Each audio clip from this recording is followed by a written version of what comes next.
एक साधक ने प्रश्न पूछा है। ये कहते हैं कि मेरे घर में सिद्धों और नाथों का मंदिर है, भर्तरी नाथ जी का। मैं वहां पर पूजा अर्चना करता हूँ। क्या भगवान बुद्ध के शिष्यों को ऐसा करना चाहिए? कृपया मार्गदर्शन करें। सिद्धों और नाथों का मंदिर, नाथ संप्रदाय, जहां से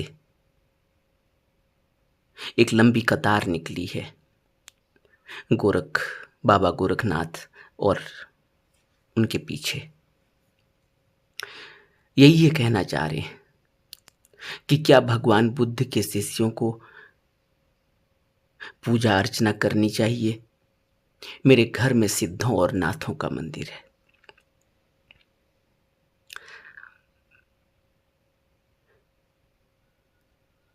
स्थिति ऐसी हो जाती है, हम कंफ्यूज हो जाते हैं, हम उलझन में पड़ जाते हैं कि किसको माने और किसको न माने। कारण क्या है? कारण है इस मन के उलझाव का कि हमें रास्ते का पता नहीं, हमें कोई बताने वाला नहीं और हमें कोई गाइड करने वाला नहीं। जो बताने वाला है, गाइड करने वाला है, अगर कोई मिल भी जाए तो हम उस पर श्रद्धा नहीं कर पाते, भरोसा नहीं कर पाते, विश्वास नहीं कर पाते। हम धर्म ग्रंथों को पढ़ते हैं, बुद्धों की बातों को पढ़ते हैं ग्रंथों में, सब अलग अलग मालूम पड़ती है। बाइबल पढ़ते हैं, भगवत गीता पढ़ते हैं, कुरान पढ़ते हैं या गुरुवाणी पढ़ते हैं और संतों की बाणियां सुनते हैं, सूफी फकीरों के कलाम सुनते हैं। हमें सब अलग अलग सुनाई पड़ता है, अलग अलग शब्द, अलग अलग बताने का तरीका, समझाने का तरीका। हमें लगता है कि अलग अलग मेथड है, अलग अलग अभ्यास के तरीके हैं और हम कंफ्यूज हो जाते हैं। क्यों? क्योंकि हम इतने बाहर आ चुके हैं इंद्रिय भोगों में। मन हमारा इतना बाहर आ चुका है, इतना फैल चुका है कि वो तोड़ कर देखता है, वो एक देखता ही नहीं। वह ये फर्क कर देता है कि गुलाब का फूल अलग है और चंपा अलग है। वो फर्क कर देता है कि मेरा भाई अलग है और मैं अलग हूं। और है भी कुछ ऐसा ही, देखने में सब ऐसा ही दिखाई देता है, सब वस्तुओं का अपना टेक्सचर है, अलग अलग दिखाई देते हैं। हर व्यक्ति की वाणी अलग है, उसके शब्दों का उच्चारण, उसके बोलने का तरीका अलग है, हर एक का जीने का तरीका अलग है, सोचने का तरीका, समझने का तरीका अलग है। बचपन से ही जैसे ही हमारा मन एक्टिव होता है, हमें सब अलग अलग दिखाई देता है, इसलिए हमें लगता है कि सब अलग है। सूफी अपनी बात करते हैं, अलग तरीके से करते हैं, बुद्ध अपनी बात करते हैं, अलग तरीके से करते हैं, संतों की एक पूरी लीक है, एक पूरा इतिहास है, वो अलग तरीके से बात करते हैं, फकीर अलग तरीके से बात करते हैं, सन्यासी अलग तरीके से बात करते हैं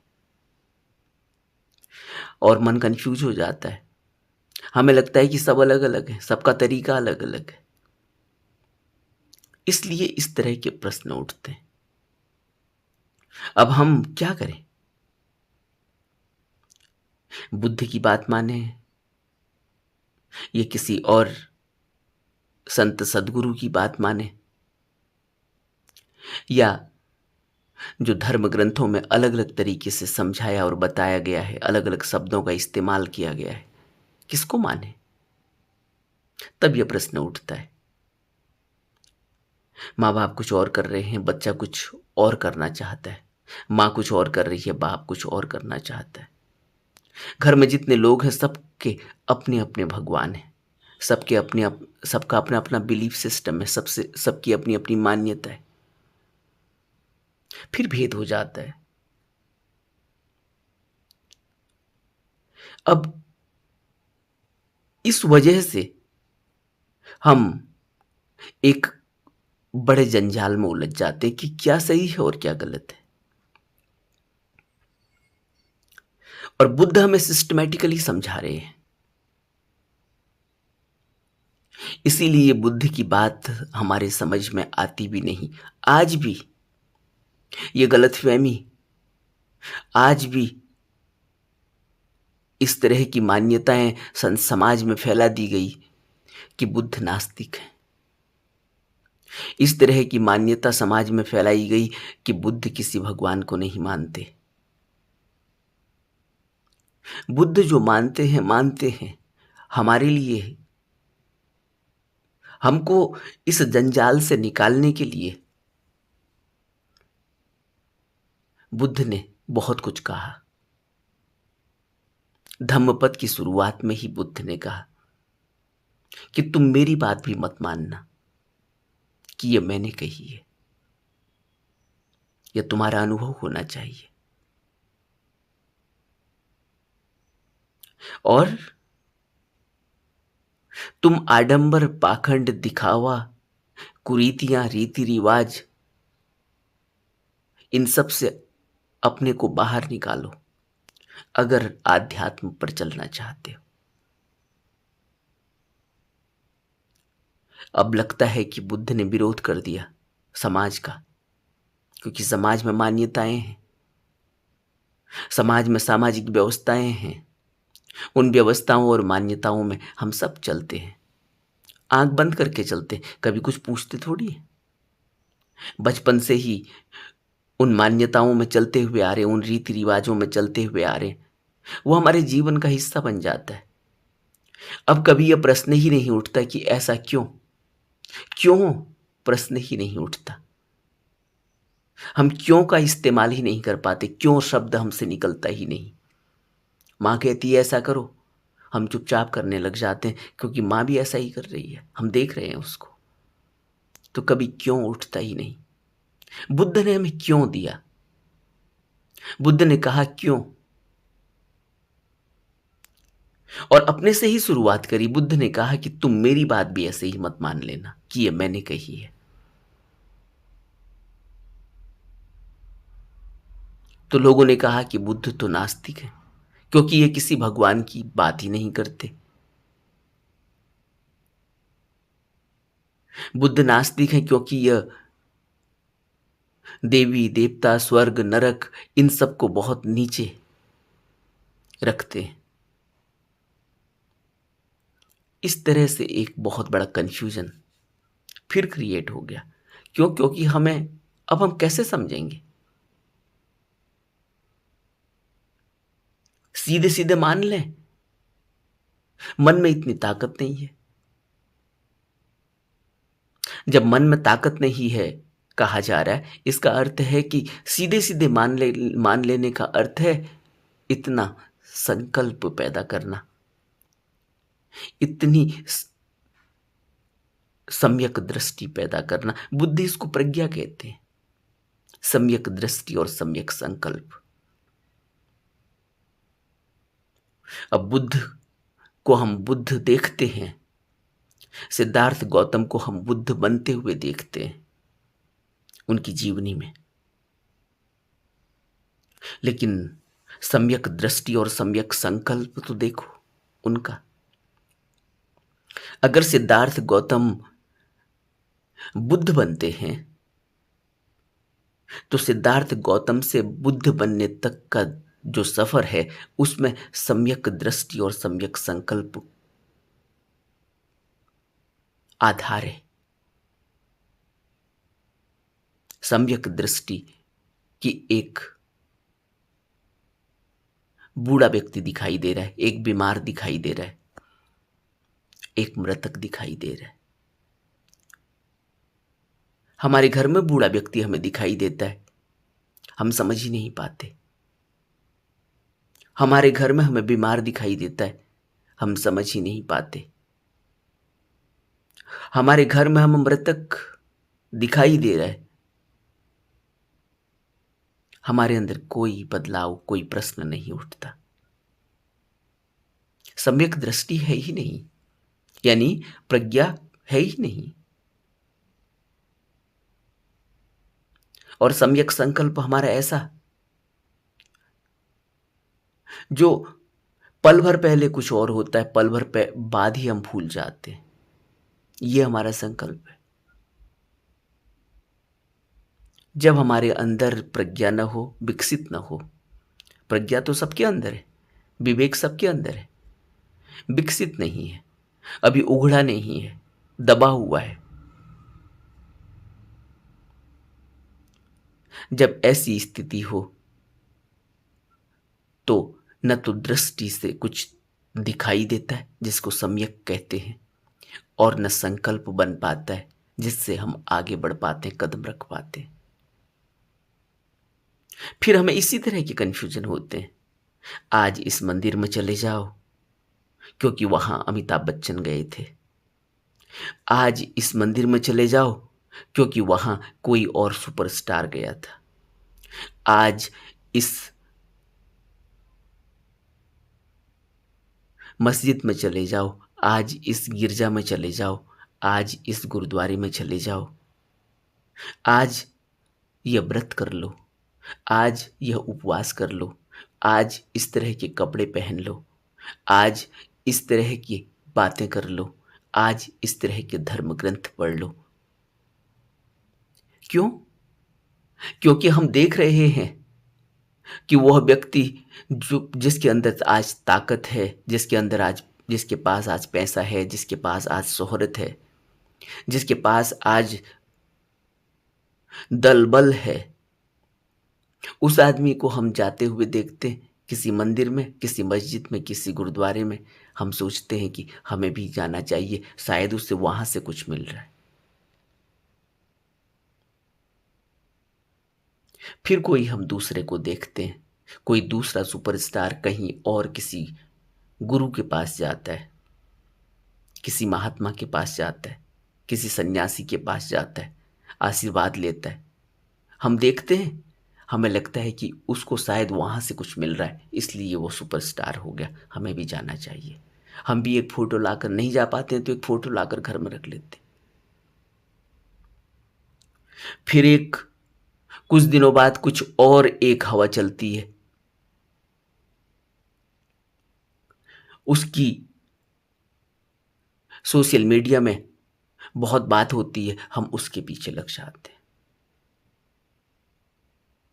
इस तरह से हम एक ऐसे जाल में फंस चुके हैं, हमारा मन एक ऐसी स्थिति में पहुंच चुका है जहां हमें अब कुछ नहीं। फिर ये प्रश्न उठते हैं क्योंकि हमारे अंदर सम्यक संकल्प नहीं है, हमारे अंदर सम्यक दृष्टि पैदा नहीं हुई। कैसे सम्यक संकल्प पैदा होगा, कैसे सम्यक दृष्टि पैदा होगी, कैसे प्रज्ञा और विवेक जागृत होगा, कैसे हम इन सभी मान्यताओं को, आडंबरों को, दिखावे को, सामाजिक मान्यताओं को, रीति रिवाज, कुरीतियों को, आडंबरों को छोड़कर ऊपर उठेंगे, कैसे हम अपने इन बनाए हुए भगवानों से ऊपर उठेंगे। बुद्ध हमें तरीका बताते हैं, इसीलिए शुरुआत ही यहीं से करते हैं कि तुम मेरी बात को ऐसे ही मत मान लेना कि यह मैंने कही है, यह तुम्हारा अनुभव होना चाहिए, इस पर तुम विचार करो, चिंतन करो, मनन करो, लेकिन ऐसे ही अंधानुकरण मत करो, मान मत लो ऐसे ही। ऐसे जीवन में परिवर्तन होता है। बुद्ध हमें बता रहे हैं कि तुम कुछ भी ऐसे ही मत मानो। तुम्हारा प्रश्न उठना चाहिए, क्यों?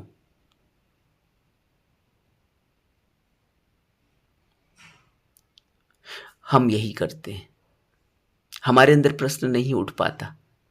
आज अगर हमारे अंदर यह प्रश्न उठ रहा है, क्या भगवान बुद्ध के शिष्यों को ऐसा करना चाहिए? भगवान बुद्ध के शिष्य तो प्रश्न उठाते हैं, क्यों?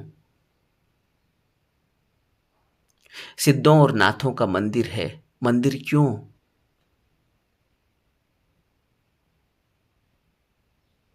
मैं वहां पूजा अर्चना करता हूं, क्यों?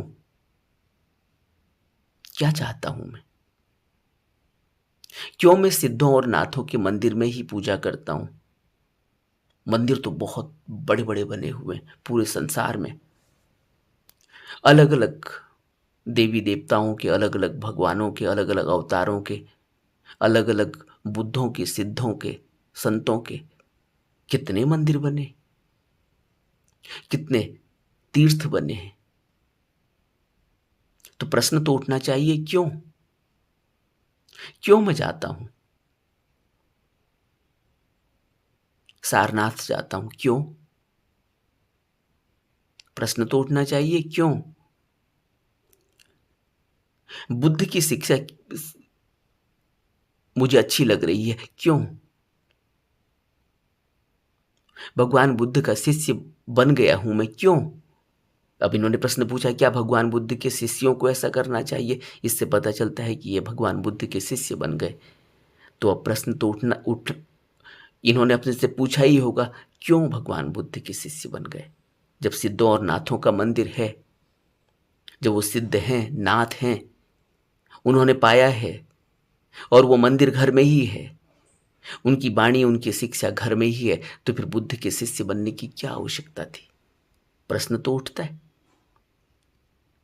तो मैं कुछ भी कर रहा हूं, प्रश्न तो उठना चाहिए, क्यों? इस प्रश्न के उत्तर में एक बात मिलेगी, क्यों से उत्तर आएगा, क्योंकि मैं मुक्त होना चाहता हूं। मैं पूजा कर रहा हूं, क्यों? मैं मंदिर जा रहा हूं, क्यों? मैं भगवान बुद्ध का शिष्य बन रहा हूं, क्यों? सिद्ध और नाथों के मंदिर में पूजा कर रहा हूं, क्यों? बाहर सारनाथ जाता हूं, कहीं और जाता हूं, जहां भी बुद्ध ने अपने चरण डाले थे वहां जाता हूं, क्यों? इतने स्तूप बने हैं, इतने विहार बने हैं, इतने मंदिर बने, इतने मस्जिद बने, मैं क्यों वहां जाता हूं? तब इस प्रश्न का उत्तर मिलेगा, क्यों से। जो उत्तर आना चाहिए, जो उत्तर आता है, वह साधारणतः यही आता है, क्योंकि मैं मुक्त होना चाहता हूं, क्योंकि मैं अशांत हूं, मन को शांत करना चाहता हूं, क्योंकि मैं ध्यान करना चाहता हूं, क्योंकि मैं बुद्ध की तरह बनना चाहता हूं। न जाने कितने उत्तर मिलेंगे इस क्यों से। इस एक क्यों से अनगिनत उत्तर मिलेंगे, लेकिन सभी उत्तर एक तरफ को इशारा करेंगे, वह है कि मैं मुक्त होना चाहता हूं इस भवबंधन से, इस दुख से। सबका उद्देश्य एक ही है, दुख मुक्ति, मन की शांति, भवबंधन से आजादी। परतंत्र हूं, स्वतंत्र होना चाहता हूं। उत्तर एक ही है। और जब एक उत्तर मिले कि स्वतंत्र होना चाहता हूं, तो फिर क्या करना चाहिए? फिर या तो सिद्धों की मान लो, या बुद्धों की मान लो, नाथों की मान लो, या किसी सूफी की मान लो, फकीर की मान लो, किसी की भी मान लो, अवतारों की मान लो, बात एक ही कही गई है। उसको अलग अलग तरीके से, अलग अलग शब्दों से समझाया गया हो, लेकिन बात एक ही कही गई है कि किस तरह से तुम्हें मुक्ति मिलेगी। क्या नियम, अनुशासन, संयम का पालन करना है, किन शील के नियमों का पालन करना है, यह सब सभी सिद्धों ने, सभी बुद्धों ने, सभी संतों ने, सभी ज्ञानियों ने बताया। और अगर आप उन सब की शिक्षाओं को देखेंगे तो उनमें नियम, संयम, अनुशासन, शील तुम्हें मिलेंगे जिनका पालन करना होता है। क्योंकि मनुष्य जिस रास्ते से आगे बढ़ता है उस रास्ते में उसको यह सब मानना ही पड़ेगा, क्योंकि मनुष्य बिना यह सब माने हुए आगे को नहीं बढ़ सकता। उसके अंदर जो धूल जमी हुई है, वो धूल, वो गंदगी साफ होगी तभी जब वो इन स्टेप्स को फॉलो करेगा। और ये सभी स्टेप्स सभी संतों ने, ज्ञानियों ने, बुद्धों ने हमें दिए।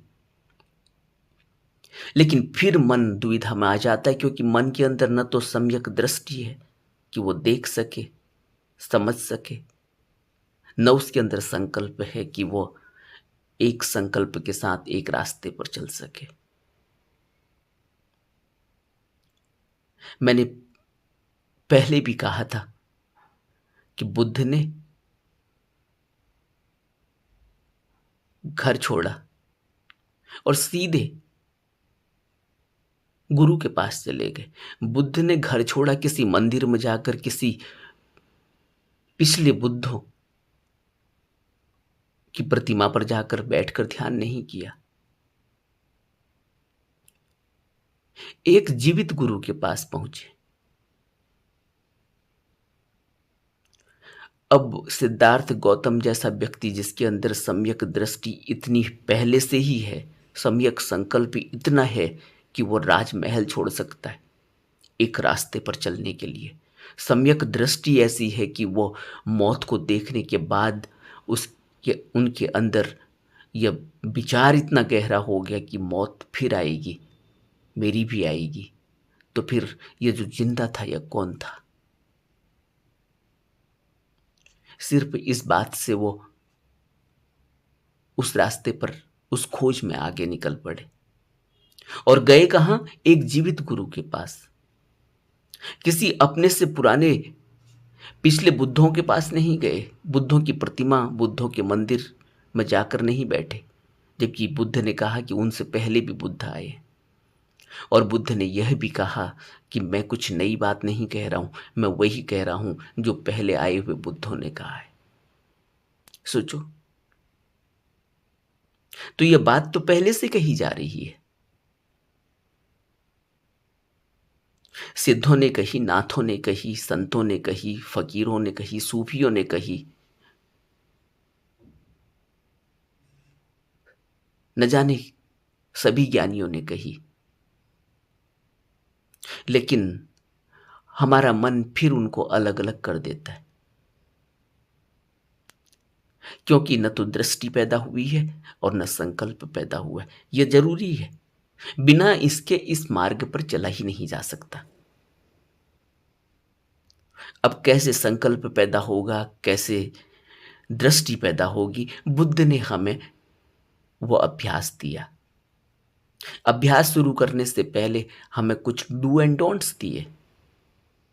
अब वो डू एंड डोंट्स का पालन करना होगा। पहला ही है उसमें कि अहिंसा, यानी हिंसा नहीं करनी। अब हिंसा नहीं करनी, इस हिंसा को हम क्या समझते हैं? किसी की मारपीट करना किसी के साथ ही हिंसा है? किसी की जान लेना ही हिंसा है। यानी प्रत्यक्ष और अप्रत्यक्ष रूप से, यानी डायरेक्ट और इनडायरेक्ट रूप से किसी भी प्रकार की हिंसा में लिप्त नहीं रहना। अब इसमें डायरेक्ट और इनडायरेक्ट में सभी चीज आ जाती हैं। मांस खाना नहीं खाना इसमें आ जाता है। किसी के साथ कटु वचन नहीं बोलने, उसका दिल नहीं दुखाना इसमें आ जाता है। संयम इसमें आ जाता है। द्वेष क्रोध नहीं करना इसमें आ जाता है। किसी का पैसा नहीं चुराना, किसी के पैसों, किसी को मेहनत की मजदूरी नहीं देना, किसी का पैसा रख लेना, मार लेना, सब इसमें आ जाता है। हिंसा है यह। जबरदस्ती पेड़ को तोड़ देना, पत्तों को तोड़ देना, फूल तोड़ देना, सब हिंसा है। क्यों करना है ऐसा? चलते चलते पेड़ की टहनी पकड़ी और तोड़ दी, चलते चलते पत्ते पकड़े और तोड़ दिए। हम कैसे करते हैं? बैठे हैं, बैठे बैठे जमीन में बैठे हैं कहीं मैदान में, हाथों से घास को तोड़ रहे हैं। क्यों कर रहे हैं कुछ पता नहीं, बेहोशी है, हिंसा होती चली जाती। यहां सब जुड़ा हुआ है, सब हमसे जुड़ा हुआ है। क्योंकि जो मैं हवा ले रहा हूं, यह हवा किसी से निकल कर मुझे मिली है। जो मैं पानी पी रहा हूं, न जाने कहां से निकल कर आया है। जो मैं सूरज की रोशनी ले रहा हूं, जिस पृथ्वी पर मैं खड़ा हूं, जिस पृथ्वी से मैं बना हूं और रचा हूं, मेरी हड्डियों में उस पृथ्वी की खुशबू है। वो खनिज पदार्थ इसी पृथ्वी के हैं। लेकिन मैं फिर अलग अलग तोड़ देता हूं, फिर अलग अलग हो जाता हूं। मैं कहता हूं मैं अलग, मेरा पानी अलग, मेरी सूरज की रोशनी अलग, मेरी हवा अलग। ऐसा हो नहीं सकता। लेकिन क्योंकि हमारे अंदर दृष्टि ही नहीं है देखने की,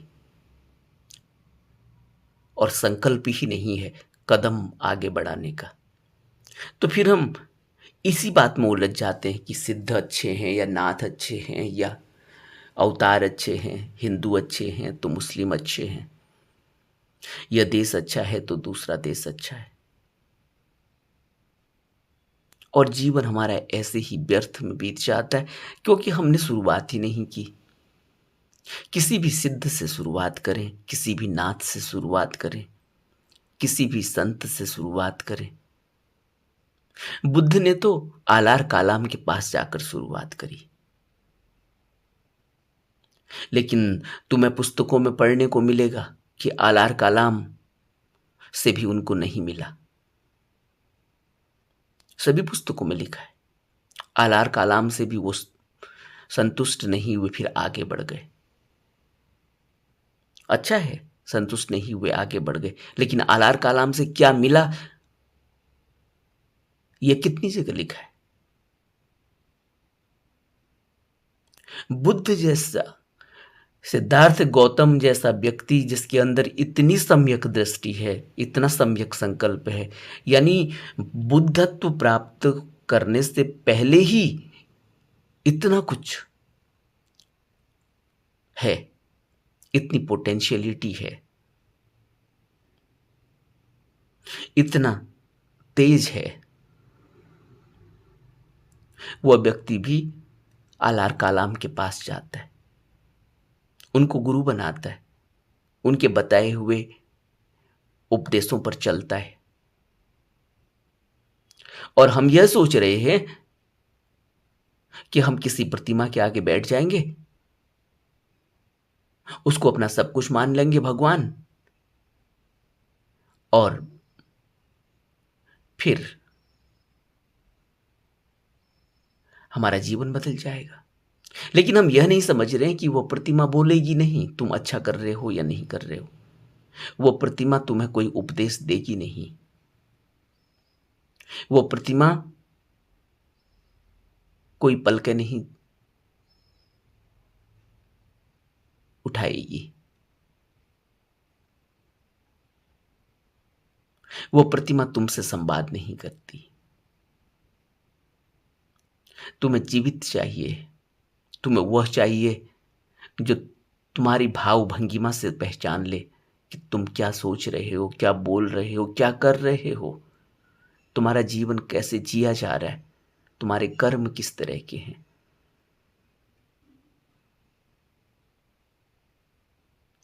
लेकिन हम सोचते हैं कि बुद्ध को हमने अपना गुरु मान लिया या किसी और संत को जो आज जीवित नहीं है, शरीर में नहीं है, और हम सोचते हैं कि हमारा काम हो जाएगा। सोचो तो, अगर आप स्कूल में गए, एक बढ़िया सी बिल्डिंग बनी हुई है, पूरा स्कूल तैयार है, बड़ा सा प्लेग्राउंड है, बहुत बड़ा स्कूल है, और उसके अंदर जो एक बहुत अच्छा टीचर था उसकी प्रतिमा, उसकी मूर्ति रखी हुई है, उसका फोटो रखा हुआ है। अब तुम्हें स्कूल में भेजा गया कि जाओ स्कूल में पढ़ के आओ, सीख के आओ। किताबें सब रखी हुई है वहां, लेकिन शिक्षक वह है जो अब शरीर में नहीं है। उसकी प्रतिमा है, उसकी बड़ी फोटो है, उसमें हार लगा हुआ है, लटका हुआ है। अब तुम गए, तुमने किताबें पलटानी शुरू करी, किताबें देखी, सारी किताबें रखी हुई है, उनको खोला, पलटाया, इधर देखा, उधर देखा, लेकिन वहां बोलने वाला कोई है ही नहीं। उस किताब के बारे में कोई बताने वाला नहीं, उन शब्दों को कोई समझाने वाला नहीं। अब तुम प्रतिमा के आगे बैठे हो, तो तुम क्या करोगे जरा सोचो। ये प्रश्न दे रहा हूं मैं किसी भी बात का, तुम्हारे किसी भी फीलिंग को हर्ट करने के लिए नहीं हूं, तुम्हारी किसी बात का खंडन नहीं कर रहा हूं कि तुम क्या करते हो क्या नहीं। मैं कह रहा हूं कि अगर ऐसी परिस्थिति में तुम्हें छोड़ दिया जाए, तुम एक बच्चे हो, तुम्हें स्कूल भेजा गया है, वहाँ कोई शिक्षक जीवित नहीं है, वहाँ वह शिक्षक है जो बहुत बड़ा नामी शिक्षक, जिसका संसार में नाम बड़े आदर के साथ लिया जाता है, जो महान शिक्षक है, महान टीचर है, लेकिन उसकी प्रतिमा है, उसकी फोटो है, उसके उपदेश, उसकी बताई हुई बातें, उसके द्वारा बताया गया ज्ञान किताबों में संकलित है, किताबें रखी हुई है। अब तुम जाकर क्या करोगे? किताबों को पलटोगे, पढ़ोगे? अब किसी से पूछोगे? कौन उस प्रतिमा के आगे बैठकर पूछोगे जो समझ में नहीं आ रहा है? कौन बताएगा? तुम लौटकर वापस आ जाओगे। अब तुम्हारे अंदर से ही, तुम्हारे ही मन से कुछ बातें निकल कर आएंगी कि तुम्हें क्या अच्छा लगा और क्या अच्छा नहीं लगा। तुम्हारा मन ही कहेगा कि यहाँ यह अच्छा था, यहाँ बैठकर शांति मिली, उस प्रतिमा के आगे बैठकर मेरा मन शांत हो गया। वहाँ मुझे, जो मैंने किताबें पलटी थी, उन धर्म ग्रंथों में मुझे ये बातें अच्छी लगी, ये सब मन को अच्छा लगा है। और जो मन को अच्छा नहीं लगा, बातें तो सब धर्म ग्रंथ में जो लिखी हुई है सभी अच्छी हैं, लेकिन कुछ अच्छी लगी, कुछ नहीं समझ में आई, कुछ अच्छी नहीं लगी। अब किसको कहोगे? किससे पूछोगे? कोई बताने वाला वहां है नहीं।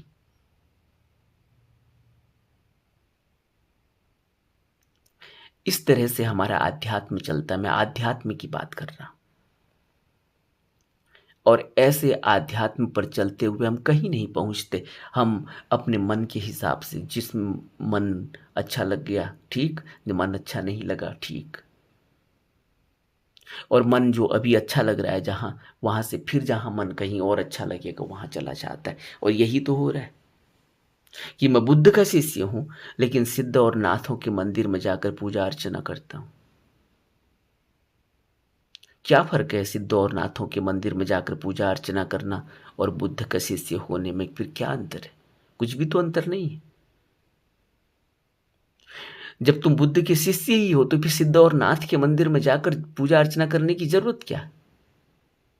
बुद्ध भी तो वही कह रहे हैं जो सिद्धों ने कहा, नाथों ने कहा।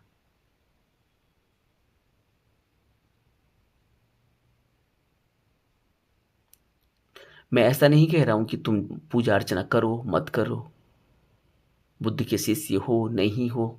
न तो मैं तुमसे यह प्रश्न पूछ रहा हूं, न तुमसे यह कह रहा हूं कि सिद्धों और नाथों का मंदिर क्यों बनाया है, किसने बनाया है, कब से रखा है, कौन फॉलो करता था, मानता था, क्या मान्यता है। मैं सिर्फ यह कह रहा हूं कि यह सब मन की बात है कि तुम बुद्ध के शिष्य हो। यह भी मन की बात है कि तुम सिद्ध और नाथों के मंदिर में पूजा अर्चना करते हो।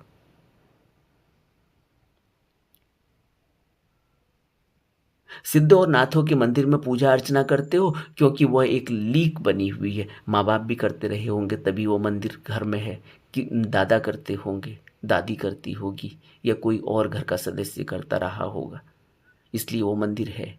तुम बुद्ध के शिष्य हो गए, लेकिन तुम्हें लगता है कि अब फिर भी उसी रीति रिवाज को आगे बढ़ाना चाहिए। अगर वहां दिया न जला तो वो नाराज हो जाएंगे। क्या कहता है मन? जरा पूछो अपने मन से। ये सब मन की बात है। तुम बुद्ध के शिष्य हो यह भी मन ही कह रहा है अभी। जब बुद्ध के तुम शिष्य हो ही जाओगे तो फिर मन को यह कहने की जरूरत भी नहीं होगी कि मैं बुद्ध का शिष्य हूं। यह स्पेशली बताने की जरूरत नहीं है कि मैं बुद्ध का शिष्य हूं। बुद्ध का अगर शिष्य हो तो इसका मतलब यह है कि तुम कृष्ण को नहीं मानते, या कृष्ण की बात तुम्हें अच्छी नहीं लगती क्योंकि तुम बुद्ध के शिष्य हो।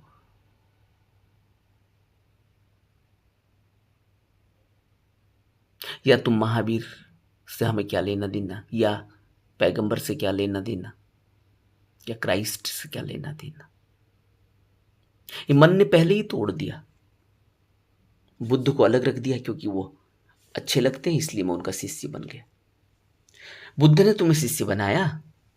यह भी प्रश्न पूछना चाहिए। कोई गुरु तुम्हें शिष्य रूप में स्वीकार करता है तब तुम शिष्य बनते हो। ऐसे थोड़ी कि अपने मन से मैंने गुरु बना लिया, मान लिया।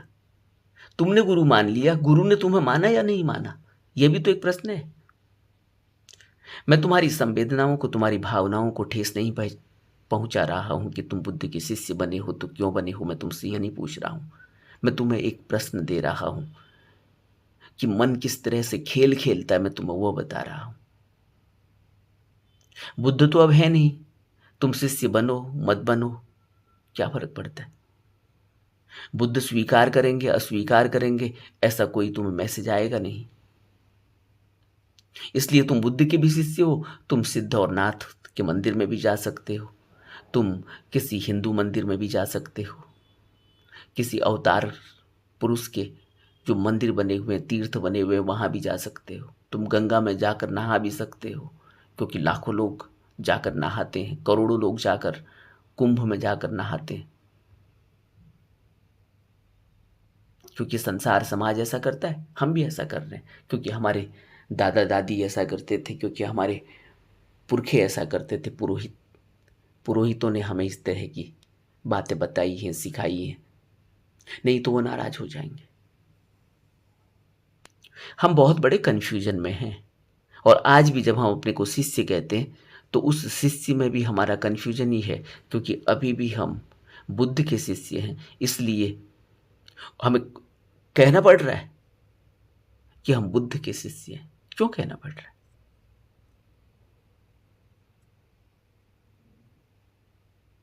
सिर्फ भेद बनाने के लिए,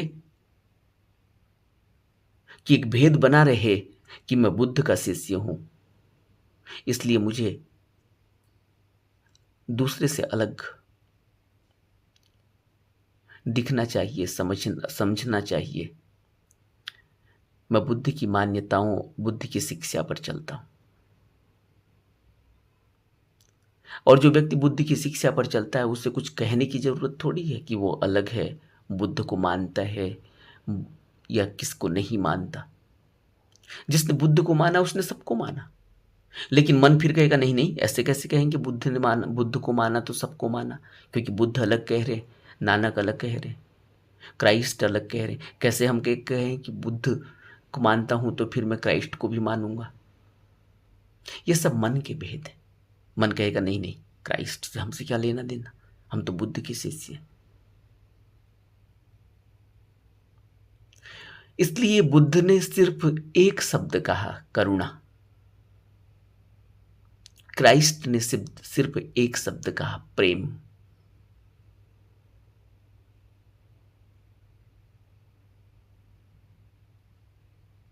कृष्ण ने एक शब्द कहा, निष्काम। नानक ने सिर्फ एक शब्द कहा, हुक्म। कबीर ने सिर्फ एक शब्द कहा, गुरु। ये सब एक ही है। तुम प्रेम कहो, तुम करुणा कहो, तुम हुक्म कहो, तुम गुरु कहो, लेकिन अगर तुम इन शब्दों के अलावा पढ़ना चाहोगे तो पूरा शास्त्र, और एक शास्त्र भी नहीं, न जाने कितने शास्त्र हैं, न जाने कितनी फिलॉसफीज हैं, लेकिन सबका सार है प्रेम, सबका सार है करुणा। और प्रेम और करुणा में दोनों अलग अलग थोड़ी है, लेकिन हम प्रेम को अलग कहेंगे, करुणा को अलग कहेंगे, हुक्म को अलग कहेंगे, गुरु को अलग कहेंगे। अब जिसको कबीर गुरु कहते हैं उसको बुद्ध कल्याण मित्र कहते हैं। अब हम कहेंगे कल्याण मित्र अलग है, गुरु अलग है, हमें क्या लेना देना कबीर से। इसलिए हम बट जाते हैं, और जब बट जाते हैं फिर एक दूसरे का विरोध भी करते हैं, एक दूसरे को मानते भी हैं, एक दूसरे का विरोध भी करते हैं, और वहीं उलझ जाते हैं, फिर वहां से आगे नहीं बढ़ पाते। तो हमें बुद्धों ने, संतों ने क्या बताया कि तुम आगे बढ़ो। और आगे हम कब बढ़ेंगे? जो हमें बुद्ध सीधी बात कर रहे हैं कि तुम आडंबर, मान्यताएं, रीति रिवाज, सामाजिक मान्यताएं, दिखावा, कुरीतियां, रीति रिवाज, सबसे अपने को अलग कर लो। हम नहीं कर पाते, फिर हम फंस जाते हैं कि हम तो बुद्ध के शिष्य, हमें क्या लेना दूसरे से। और जब बुद्ध कह रहे हैं कि तुम अपने को अलग कर लो सबसे, तो हमें लगता है कि बुद्ध तो नास्तिक थे, इसलिए किसी की नहीं मानते थे। लेकिन बुद्ध जब यह कह रहे हैं कि मैं कुछ भी नया नहीं कह रहा हूं, मेरे से पहले भी बुद्धों ने जो कहा यह सब कहा है, मैं भी वही कह रहा हूं, तो इसका क्या मतलब हुआ? हम नहीं समझ पाएंगे, क्योंकि हमारा मन अभी बेहोश है, क्योंकि अभी हम प्रज्ञा में नहीं है। अभी हमारे अंदर विवेक की जागृति, प्रज्ञा की जागृति नहीं है। अभी हमारे अंदर देखने की ताकत पैदा नहीं हुई, समझने की ताकत पैदा नहीं हुई, संकल्प पैदा नहीं हुआ, इसलिए हम कदम नहीं बढ़ा पाएंगे। अब हम चाहे चले जाएं वहां जहां वह बोधि वृक्ष है, कर आए हम बोधि वृक्ष की पूजा गया में जाकर, फिर क्या हो जाएगा? मंदिर में जाकर हम फिर बुद्ध के चरणों में नतमस्तक हो आए, फिर क्या हो जाएगा? इसीलिए ये बुद्ध कह रहे हैं कि तुम सबसे पहले जो भी तुमने उपदेश को सुना, उस उपदेश को ऐसे ही मत मानो। जब ऐसे ही मत मानो कहेंगे तो हमें लगेगा कि हम तो नास्तिक हो जाएंगे, क्योंकि हम तो मानते हुए आए हैं अब तक। हमारे पिताजी भी बुद्ध के शिष्य थे, बौद्ध मंदिरों में जाते थे, हमें भी ले जाते थे। अब हम कैसे न जाएं मंदिर? लेकिन बुद्ध तो शुरुआत ही वहीं से करते हैं, जब कहते हैं हे कालामो, किसी एक कम्युनिटी को उपदेश देते हुए कहते हैं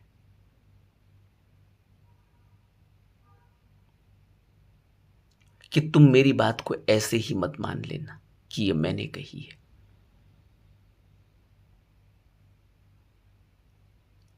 लेकिन हम जो किताबों में धर्म ग्रंथों में पढ़ते हैं उसको वैसे ही मान लेते हैं। हम मंदिर में जाते हैं, उसको वैसे ही मान लेते हैं, क्योंकि हमें पिताजी अंगुली पकड़ कर ले गए।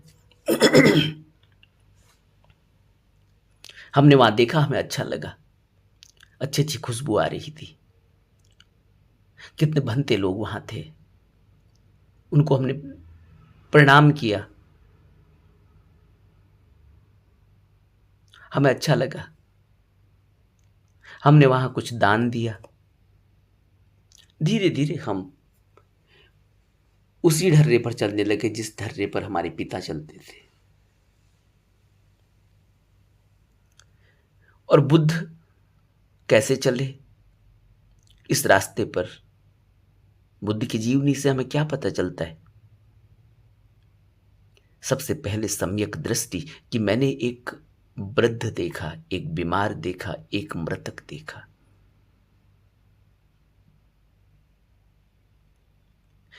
सत्य है, कल मेरे साथ भी ऐसा ही होगा। तो फिर उद्देश्य क्या है जीवन का? फिर मैं कर क्या रहा हूं?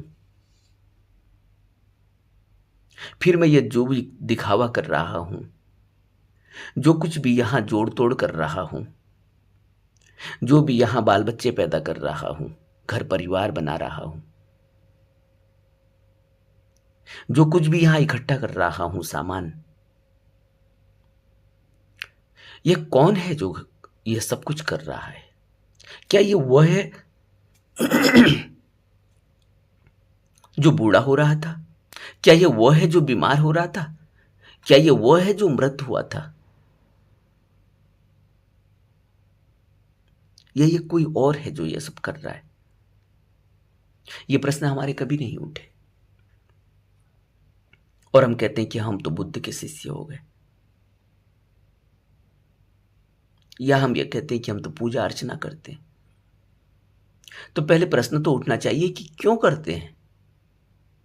पहले प्रश्न तो उठना चाहिए कि यह क्यों मर गया? जो मरा हुआ मेरे सामने पड़ा हुआ है, मेरे घर का सदस्य, जो अभी तक मेरे से बात करता था, जो अभी तक जोड़ तोड़ कर रहा था, जो अभी तक इकट्ठा कर रहा था, जिसने बाल बच्चे बनाए, जिसने घर परिवार बनाया, अब ये सामने पड़ा हुआ है। लोग कह रहे हैं कि ये मर गया। ये मर गया तो यही मरा, या फिर मैं भी मरूंगा? अगर मैं भी मरूंगा तो फिर मैं इसकी तरह क्यों कर रहा हूं? क्या यह जान पाया कि ये कौन है जो मरा? ये कौन है? क्या इसने इसको खोज लिया था जो ये मरा है? अगर इसने खोज लिया था तो ठीक, ये मर गया। लेकिन मैंने तो नहीं खोजा कि ये कौन है जो मर रहा है। क्या यह शरीर मर रहा है? क्या यह शरीर में जो ये सब सामान इकट्ठा कर रहा है, यह शरीर में रहता है? कौन है यह जो कह रहा है मेरी माँ है, मेरा बाप है, मेरे बच्चे हैं, मेरा घर परिवार है? कौन है ये जो सुबह से लेकर शाम तक दौड़ लगा रहा है, सारी व्यवस्था जुटा रहा है? और फिर कौन है जो एक दिन गिर जाता है, उसको 4 आदमी उठा कर ले जा रहे हैं, वो ये भी नहीं कह पा रहा है कि मुझे कहाँ ले जा रहे हो। उसको जला दिया जाता है, आग में लगा दिया जाता है, वो ये भी नहीं कह पा रहा है कि मैं जल रहा हूँ, मेरे को दर्द हो रहा है, पीड़ा हो रही है। कौन था वो जिसको पीड़ा हो रही थी? कौन था वो जो बोल रहा था अब तक? कौन था वो जो सब कुछ इकट्ठा कर रहा था? इसलिए बुद्ध कहते हैं कि तुम मेरी बात को ऐसे ही मत मान लेना। अगर ऐसे ही मान लिया तो कुछ भी परिवर्तन तुम्हारे अंदर नहीं होगा। कैसे होगा? वैसे ही मान लिया गया है। जब ऐसे ही मान लिया गया कि मर गया, हाँ मर गया होगा, क्योंकि मर गया, क्योंकि सभी मरते हैं, क्योंकि लोग कह रहे हैं मर गया, डॉक्टर कह रहा है मर गया। मर गया हमें भी लग रहा है, क्योंकि अभी बोलता नहीं, हिलता नहीं, डुलता नहीं, इसलिए हमें लग रहा है मर गया। लेकिन मर गया तो ये जिंदा कौन था? क्या ये शरीर जिंदा था?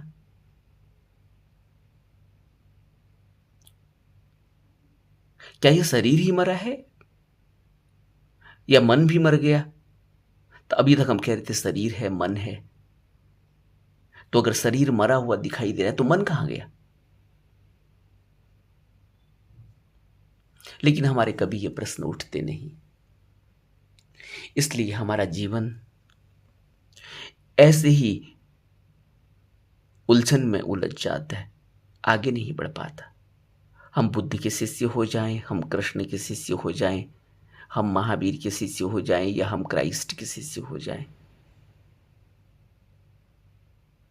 हमारा जीवन नहीं बदल पाता। क्यों? क्योंकि हम मान्यता पर चलते हैं, और बुद्ध ने धम्मपद में शुरू में ही कह दिया कि मान्यताओं से तुम्हें निकलना होगा। अब हम मान्यता से कैसे निकलेंगे? क्योंकि हमें तो हमने हमारे माँ बाप हाथ पकड़कर, अंगुली पकड़कर ले गए थे उन मंदिरों में, उन पूजा अर्चना में हमने उन हिस्सेदारी की थी, आज भी कर रहे हैं। अब अगर वो नाराज हो गए जो मंदिर में बैठे हुए भगवान, तो हमारा कुछ अनिष्ट हो जाएगा।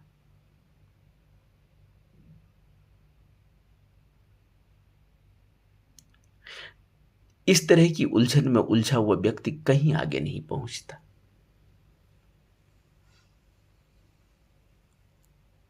क्योंकि बुद्ध जब हमें मार्ग दे रहे हैं, सब कुछ बता रहे हैं कि कैसे प्रज्ञा खुलेगी, कैसे तुम्हारे अंदर दृष्टि पैदा होगी, कैसे तुम्हारे अंदर संकल्प पैदा होगा, फिर तुम सील के नियमों का पालन करोगे, कैसे तुम सील पर चलोगे, फिर तीसरा कैसे तुम्हारी समाधि लगेगी। सब सिस्टमेटिक है, एक स्टेप से दूसरा स्टेप, दूसरा स्टेप से तीसरा स्टेप। लेकिन हम समझ ही नहीं पाते, फिर उलझ जाते, क्योंकि संसार में उलझ जाने के इतने साधन हैं। अब उलझाने के साधन थोड़ी हैं समाज में। हम उलझ जाते हैं क्योंकि हमारा मन उलझा हुआ है। ये एक जगह रुकता थोड़ी है, टिकता थोड़ी है।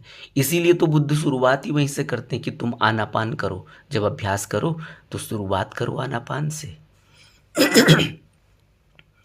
आनापान से रुकने की ताकत पैदा होती है, और रुक कर ठहर कर ही तो दिखाई देगा। दृष्टि, देखने की ताकत रुकने से पैदा होती है। चलती हुई ट्रेन में रुके हुए वृक्ष भी चलते हुए मालूम पड़ते हैं।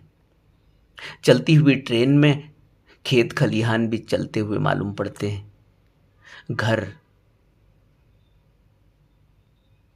और वृक्ष और जितनी भी स्थिर चीजें हैं बाहर, वो सब चलाईमान मालूम पड़ती है। जबकि हकीकत क्या है कि वो तो स्थिर हैं, हम चल रहे हैं। और बुद्ध कहते तुम यहीं से शुरुआत करो, तुम ठहर जाओ। जैसे ही तुम ठहरोगे, यानी जब तुम आनापान करोगे तो मन को ठहराओगे, और जब मन को ठहराओगे तब तुम्हें ठहरी हुई चीज़ें दिखाई देंगी जो अभी चलाईमान दिखाई दे रही हैं। तब तुम्हें दिखाई देगा कि तुम सिद्ध और नाथों के मंदिर में जाकर जो पूजा अर्चना करते हो, तुम वही करोगे तब भी तुम बुद्ध के शिष्य ही रहोगे, तब भी तुम बुद्ध के कदम पर ही चल रहे हो। और अगर तुम वो नहीं करोगे, बुद्ध के शिष्य हो, बुद्ध के नक्शे कदम पर चलना चाहते हो, बुद्ध के बातों पर चलना चाहते हो, तो बुद्ध की बातों पर चल लो। अगर तुम स्थिर ही हो गए तो फिर तुम मंदिर में जा रहे हो तो मंदिर में जाकर ही ध्यान कर लो, और अगर तुम मंदिर में नहीं जा रहे हो तो घर में ही ध्यान कर लो। तुम अगर रुक ही गए, स्थिर ही हो गए, तो मंदिर जाओ तब भी क्या फर्क पड़ता है, मंदिर न जाओ तब भी क्या फर्क पड़ता है। जब तुम रुक ही गए, स्थिर ही हो गए, तो क्राइस्ट ने जो कहा है, पैगंबर ने जो कहा है, उसमें फर्क थोड़ी है। रुकने से क्राइस्ट भी वैसे ही हैं जैसे पैगंबर, रुकने से बुद्ध भी वैसे ही हैं जैसे कृष्ण। क्योंकि हम चल रहे हैं इसलिए बुद्ध हम अलग दिखाई देते हैं, कृष्ण हम अलग दिखाई देते हैं, महावीर अलग दिखाई देते हैं। क्योंकि हम चल रहे हैं इसलिए हमें हमारा भाई अलग दिखाई देता है, हम अलग दिखाई देते हैं, माँ बाप अलग दिखाई देते हैं। जब हम स्थिर हो जाएंगे तो माँ बाप को भी, अब भाई बहनों को भी स्थिर अवस्था में एक ही देखेंगे। स्थिर अवस्था में वह सूरज एक ही दिखाई देगा, और जब चलायमान होते हैं तो सूरज भी अलग अलग दिखाई देता है। पानी में, किसी तालाब में, समुद्र में, किसी झील में जब चंद्रमा का प्रतिबिंब पड़ता है तो जब लहरें उठती हैं तो कई चंद्रमा दिखाई देते हैं। भाई अलग, बहन अलग, माँ अलग, बाप अलग, संसार अलग, मैं अलग। और जब जब लहर नहीं उठती, जब झील बिल्कुल ही शांत होती है, पानी रुका हुआ होता है, तब सिर्फ एक चंद्रमा का प्रतिबिंब दिखाई देता है। अब कितने चंद्रमा है, एक या उतने जितने में चंद्रमा टूटा हुआ दिखाई दे रहा था?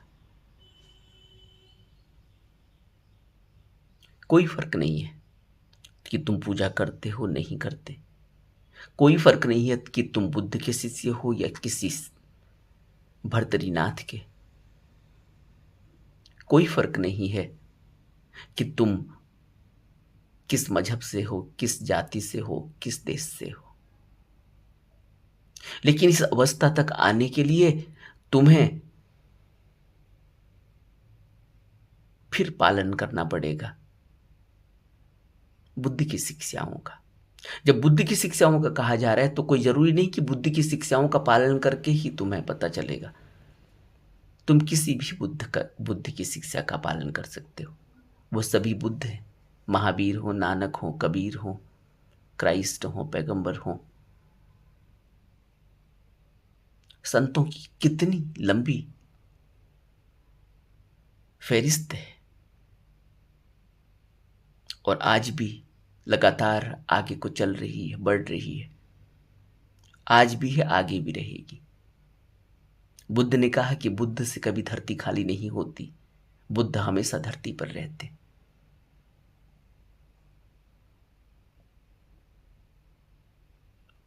लेकिन अगर हम भेद करने लगे, ये मन के भेद हैं, मन तोड़कर देखता है, फिर हम कहीं नहीं पहुंचेंगे।